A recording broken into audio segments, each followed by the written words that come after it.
Hi friends, நம்ம white chocolate brownie தாங்க இப்போ பார்க்க போகிறோம். அதுக்கு தேவையான பொருட்கள்லாம் எடுத்து வச்சுருக்கேன் பாருங்கள்.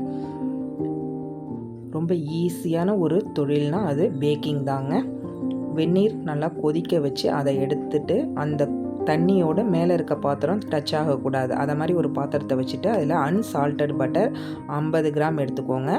ஆயில் வாசனை இல்லாத எண்ணெய் 40 ml, white chocolate 120 gram. Mode company எடுத்துக்கலாம். இதை நல்லா நம்ம மெல்ட் பண்ணிடலாம். ஒரு ஸ்பூன் வச்சு இதை மாதிரி மிக்ஸ் பண்ணோம்னா நல்லா மெல்ட் ஆகிடுங்க. ரூம் டெம்பரேச்சரில் இருக்கக்கூடிய பட்டர் தான் எடுத்துக்கணும். அதே மாதிரி முட்டையும் ரூம் டெம்பரேச்சரில் தாங்க இருக்கணும். ஃப்ரிட்ஜிலேருந்து எடுத்து நம்ம நேராக யூஸ் பண்ணக்கூடாது. இப்போ ஒரு மிக்சிங் பவுல், ஈரம் இல்லாத மிக்சிங் பவுலில் 2 முட்டை, ரூம் டெம்பரேச்சரில் உள்ள 2 முட்டையை உடச்சி ஊற்றிடுங்க. அதில் ஜீனி 120 கிராம் பவுட்ரு பண்ணி வச்சுக்கோங்க. மிக்சியில் பவுட்ரு பண்ணி உடனே அந்த ஹீட்டோடு சேர்த்துடாதீங்க. கொஞ்சம் நேரம் ஆற வச்சு சேர்த்துக்கோங்க. 1 பிஞ்ச் அளவு உப்பு சேர்த்து நல்லா விஸ்க் வச்சு இதை மாதிரி மிக்ஸ் பண்ணி எடுத்துக்கோங்க. இப்போ இதில் நம்ம மெல்ட் பண்ணி வச்சுருக்கோம் இல்லைங்களா, சாக்லேட், ஆயிலு, பட்டர், அந்த மிக்ஸிங்கை சேர்த்து அதையும் விஸ்காலேயே இதை மாதிரி நல்லா மிக்ஸ் பண்ணிவிடுங்க. இது கொஞ்சம் கெட்டியாகிற மாதிரி தான் இருக்கும், அதுக்காக பயப்படாதீங்க. அதே மாதிரி சாக்லேட் கலவை சூடாக இருக்குன்னு ஃப்ரிட்ஜிலலாம் வச்சிடக்கூடாதுங்க, அப்படியே வைங்க. இதில் 1 டீஸ்பூன் அளவு வெண்ணிலா எசன்ஸ் சேர்த்துருங்க. இப்போ இதை எல்லாத்தையும் சேர்த்து நல்லா கலந்துருங்க. விஸ்க் மட்டும் போதும், பீட்ரு வச்சு நம்ம செய்யணும்னு அவசியம் இல்லைங்க, அது ஹீட் ஆகிடும். அதனால் இப்போ இது மேலே ஒரு ஜல்லடை வச்சுட்டு ஈரம் இல்லாமல் அதில் நம்ம மைதா 100 கிராம் மைதா, மில்க் பவுட்ரு 35 கிராம். இந்த பால் பவுடரை நீங்கள் முன்னாடியே எடுத்து வெளியில் வச்சிடாதீங்க, அதாவது பிரித்து வச்சிடாதீங்க.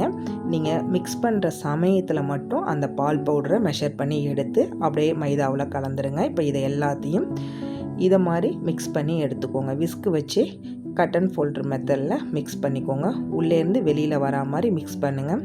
ஏன்னா கட்டிகள் விட சான்சஸ் இருக்குது, அதனால் இதை மாதிரி மிக்ஸ் பண்ணிங்கன்னா ஈஸியாக இருக்குங்க. இப்போ நல்லா நம்ம மிக்ஸ் பண்ணி எடுத்துட்டோம்.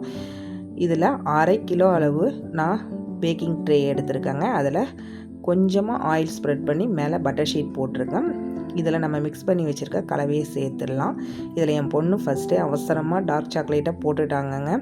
நம்ம கலவையை சேர்த்துட்டு ஒரு கம்பி வச்சு அதை சமன்படுத்திட்டு அப்போ தான் உள்ளே இருக்க ஏர் பபிள்ஸ் வெளில வரும். அது மேலே நமக்கு தேவையான சாக்லேட் போட்டுக்கலாம். இப்போ மில்க் சாக்லேட்டும் டார்க் சாக்லேட்டும் போட்டிருக்கேன்.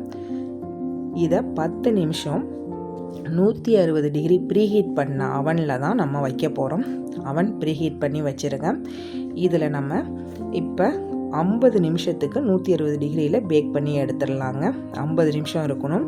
என்னோடய அவன் அகாரோ பிராண்டு தான், அதனால் நான் இப்படி தான் யூஸ் பண்ணுறேங்க. 160 டிகிரியில் 50 நிமிஷம் வச்சு நான் எடுத்துக்கிறேன். இங்கே பாருங்கள், டூத் பிக்கில் ஒட்டவே இல்லை. நம்மளோட ப்ரௌனி சூப்பராக ரெடி ஆகிட்டுங்க. இது ஒயிட் சாக்லேட் ப்ரௌனி, டேஸ்ட் அவ்வளோவா நல்லா இருக்காது அப்படின்லாம் நினைக்காதீங்க. உங்களுக்கு டார்க் சாக்லேட் எந்த அளவுக்கு பிடிக்குமோ அதே மாதிரி ஒயிட் சாக்லேட் ப்ரௌனியும் பிடிக்குங்க. அந்த அளவுக்கு இதில் டேஸ்ட் இருக்கும். இதை நம்ம கரெக்டாக மெஷர் பண்ணி பீஸ் போட்டுக்கலாம். சேல்ஸுக்குன்னா அதை மாதிரி மெஷர் பண்ணி தாங்க பீஸ் போடணும். அப்போ தான் எல்லா பீசஸும் ஈவனாக இருக்கும். அதை பற்றின வீடியோ உங்களுக்கு வேணும்னா கமெண்ட்டில் சொல்லுங்கள். நான் ஏற்கனவே நம்ம சேனலில் நிறைய வீடியோஸ் இருக்குது. இங்கே பாருங்கள் எவ்வளோ ஃபஜ்ஜியாக இருக்குன்னு. டேஸ்ட் வைஸும் சூப்பராக இருக்குங்க. நீங்கள் எதுவுமே எனக்கு தெரியாது, நான் ஏதாவது சம்பாதிச்சே ஆக வேண்டிய சூழ்நிலையில் இருக்கேன் அப்படிங்கிறவங்க கண்ணை மூடிட்டு இந்த பிஸ்னஸ் ஆரம்பிக்கலாங்க. இதுக்கு வீட்டில் இருக்க பொருட்களே போதும். நான் அது சம்மந்தமான வீடியோஸும் நம்ம சேனலில் இருக்குது, அதையும் போய் செக் பண்ணி பாருங்கள். நீங்கள் பிஸ்னஸ் பண்ணணும், இதுக்கு என்னென்ன வேணும், இதை பற்றின ஐடியாஸ் வேணும்னா எனக்கு கமெண்ட்டில் சொல்லுங்கள், நான் உங்களுக்கு சொல்கிறேன். நம்மளுடைய ஒயிட் சாக்லேட் ப்ரௌனி எவ்வளோ சூப்பராக ரெடி ஆகிட்டு பாருங்கள். நீங்களும் ஒரு பிஸ்னஸ் மேனாக ஆகலாம். கண்டிப்பாக இதை செய்யுங்க.